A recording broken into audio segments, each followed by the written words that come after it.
اس میں درس میں یا خطبے میں کبھی نہیں تو پھر ضروری ہے بتانے والی، وہ تو ایک امانت ہے۔ ایسی عجیب روایت جو اکثر جو روایت خدا تعالیٰ کی طرف سے آتی ہیں وہ وہم و گمان میں ویسے آ ہی نہیں سکتے۔ میں نے دیکھا کہ میں رشیا کا نام تو نہیں ہے،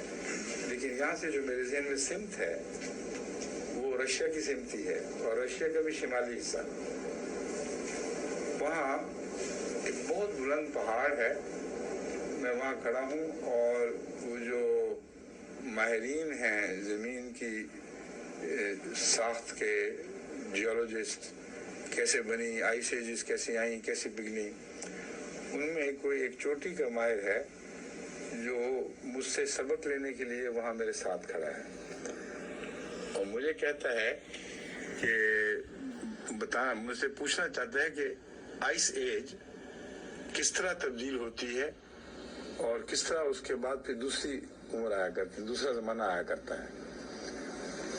تو وہاں سب برفیں جمی ہوئی ہیں اور سڑکیں سی بنی ہوئی ہیں اور نالیاں بھی سب جمی ہوئی ہیں، اور چوٹی ہے لیکن پھیلی ہی چوٹی جس پہ سطح مرتفع جیسا ہوتی ہے۔ اس کو میں ساتھ لے کے چلاتا ہوں، دیکھو یہ سب برف جمی ہوئی ہے نا، یہ ساری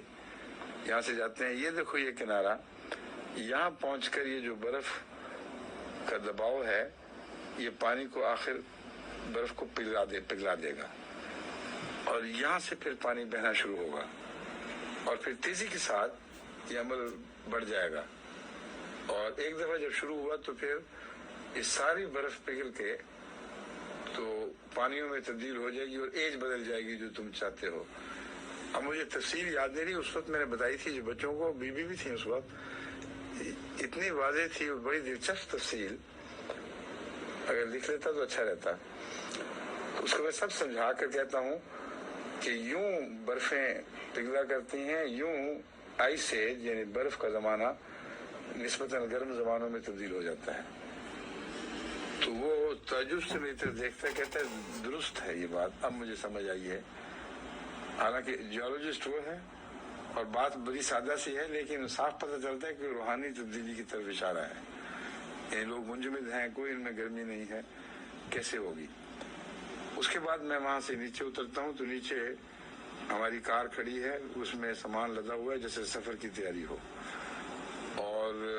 بیوی وغیرہ بیٹھے ہوئے ہیں، مونا بھی اگلی سیٹ پہ ہے، پیچھے سامان بچے طوبہ وغیرہ سب پیچھے بھرے پڑے ہیں۔ تو میں یہ دیکھتا ہوں کہ وہ جو رشیا کے پہاڑ ہیں وہ برف پگھلنے کی وجہ، پہلے برف کا پگھلا ہوا نظارہ تھا نا، وہ چھوٹے پیمانے پر تھا، اب سارے پہاڑ بھرے ہو جاتے ہیں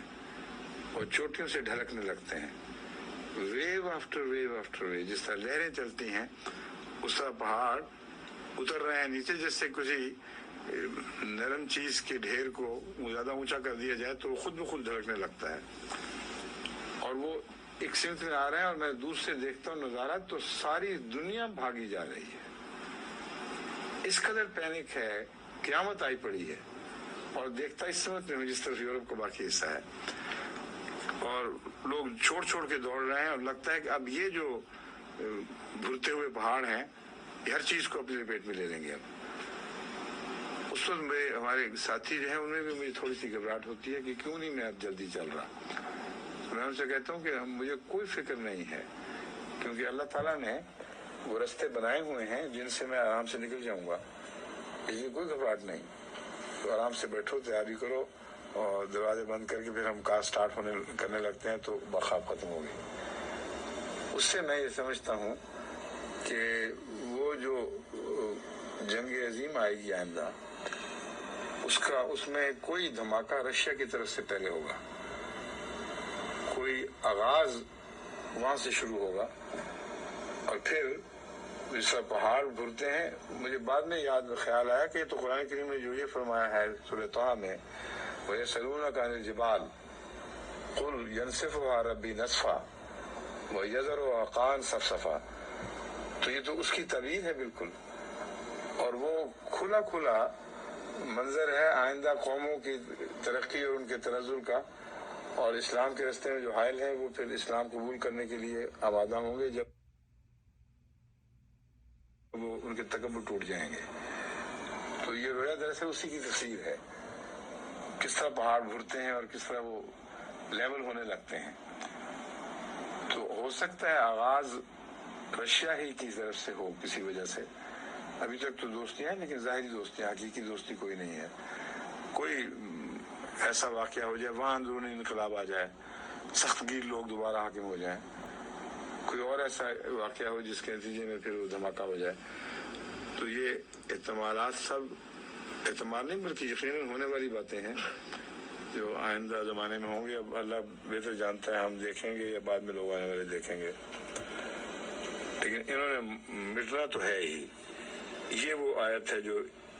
اپنی جگہ اس کی الگ پیشگوئی فرما رہی ہے۔ وَمَن يَكْفُرْ بَعْدُ مِنْكُمْ، بس جو بعد میں تم میں سے کوئی انکار کرے گا، فَإِنِّي أُعَذِّبُهُ عَذَابًا لَا أُعَذِّبُهُ أَحَدًا مِنَ الْعَالَمِينَ، پھر میں اسے ایسا عذاب دوں گا کہ جب سے زمانہ بنا ہے کبھی کسی اور قوم کو ایسا عذاب نہیں دیا گیا۔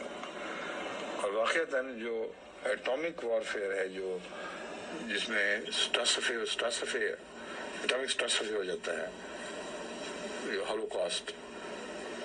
اس کا تو کوئی جواب ہی نہیں۔ ویسے تو دنیا نے کوئی چیز دیکھی نہیں، مگر یہ بھی خوشخبری ہے کہ احمدیوں کو اللہ بچا لے گا، رستہ رکھا ہوا ہے جس رستے سے وہ نکل جائیں گے انشاءاللہ۔